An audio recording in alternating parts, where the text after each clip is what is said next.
प्रदेश में 4 सीटों के लिए होने वाले ज़िमनी इंतखाबात और हुकूमत के जरिए आदिवासी वोटर्स को सामने रखकर मुनक्किद किए जा रहे आदिवासी सम्मेलन को लेकर बीजेपी और कांग्रेस में सियासत छिड़ गई है।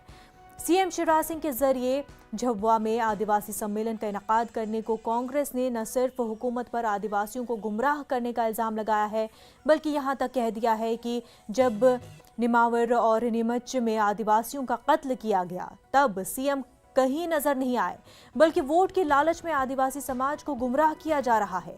वहीं वज़ीर-ए-आला शिवराज सिंह ने कांग्रेस के इल्ज़ाम को न सिर्फ मज़ाक़खेज़ करार दिया है, बल्कि कहा कि आदिवासी समाज के लिए कमलनाथ हुकूमत ने न सिर्फ फलाही स्कीमों को बंद करके उन्हें पीछे ले जाने का काम किया था।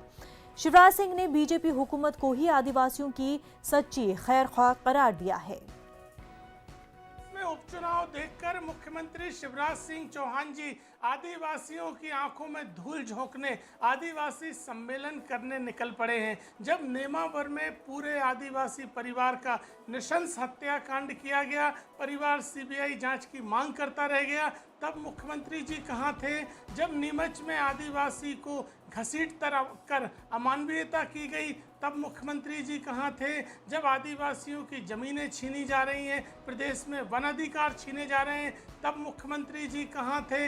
यहां तक कि प्रदेश सरकार में आदिवासी मंत्री विजय शाह तक का अपमान किया गया भाजपा के कार्यक्रम में, उन्हें भी न्याय नहीं मिल पाया। भारतीय जनता पार्टी केवल आदिवासियों को धोखा दे सकती है, झूठ फरेब कर सकती है। आदिवासी भाजपा को पहचान चुके हैं, ये झूठ फरेब की राजनीति नहीं चलने वाली है। चारों उपचुनाव में भाजपा की हार तय है।